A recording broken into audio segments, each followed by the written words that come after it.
Bonjour, je vous présente à travers quelques photos un petit tutoriel pour réparer un bas de poutre qui aurait pourri avec le temps. Alors c'est une poutre de 20 cm par 20, exposée plein ouest, qui était posée donc sur une platine en fer et qui reposait sur une chape. Normalement c'est la bonne solution pour laisser le bois s'assécher après les pluies. Mais j'ai fait l'erreur de plus ou moins enfermer par un trottoir carrelé qui borde la maison le pied de la poutre.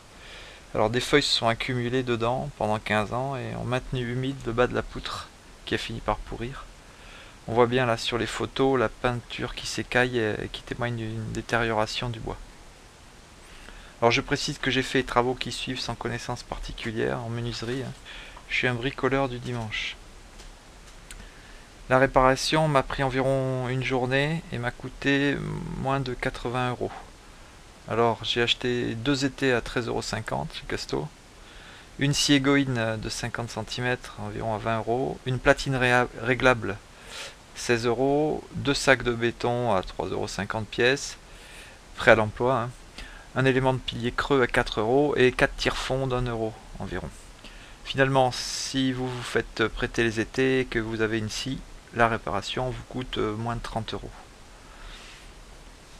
L'idée que j'avais au départ était de changer la poutre entière, mais celle-ci est prise dans la structure de l'avant-toit qu'elle soutient, enchevillée avec une panne et reliée au chevron derrière le lambris, comme on voit sur la photo.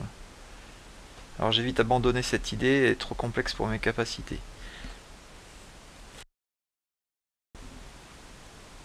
Alors la solution que j'ai choisie, c'était de raccourcir la poutre en enlevant la partie pourrie pour faire reposer la partie saine sur un plot de béton surélevé via une patine en fer réglable en hauteur. Pour commencer, j'ai positionné mes deux étais sur la panne pour maintenir la structure de l'avant-toit. Ensuite, j'ai scié en deux endroits la poutre à l'aide de ma scie Egoin le plus horizontalement possible pour l'esthétisme. Les deux sections étaient nécessaires pour pouvoir dégager le bas de poutre.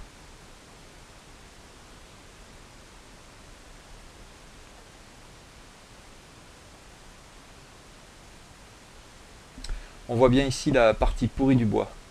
J'ai donc enlevé environ 35 cm de longueur de poutre pour être sûr d'atteindre 100% du bois sain. Ensuite, j'ai positionné mon élément de pilier après découpe au disque diamant du carrelage et d'une partie de la chape afin de voir si la platine réglable serait positionnée à une bonne longueur.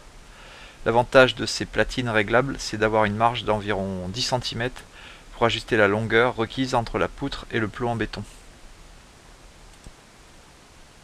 On voit ici la platine fixée sur la poutre et la découpe au disque diamant du plot en béton pour insérer la barrière en bois bleu attenante. J'ai fixé la platine sur la poutre après avoir passé du goudron sur la section du bois pour limiter les remontées d'eau en fait. La platine est fixée avec 4 tire-fonds de 80 après avoir pré-percé le bois partiellement pour ne pas le faire éclater en vissant. J'ai ensuite coulé le béton dans le trou. Puis j'ai positionné mon boisseau de pilier que j'ai rempli de béton à son tour donc. J'ai mis quelques morceaux de ferraille verticalement pour la cohésion de l'ensemble.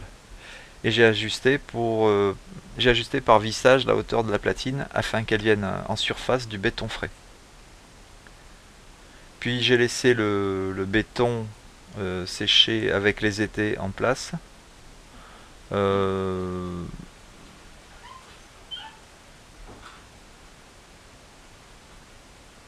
Voilà. Ensuite j'ai retiré les étais et repeint le plot en blanc avec de la peinture façade. Voilà, une journée de travail parce que je ne suis pas très sûr de moi. On doit pouvoir aller plus vite, hein. Mais finalement je suis rassuré sur la solidité de cette poutre maintenant, et après l'avoir fait je suis content de ne pas avoir eu à tout changer. J'espère que ce petit tutoriel sans prétention servira à quelqu'un.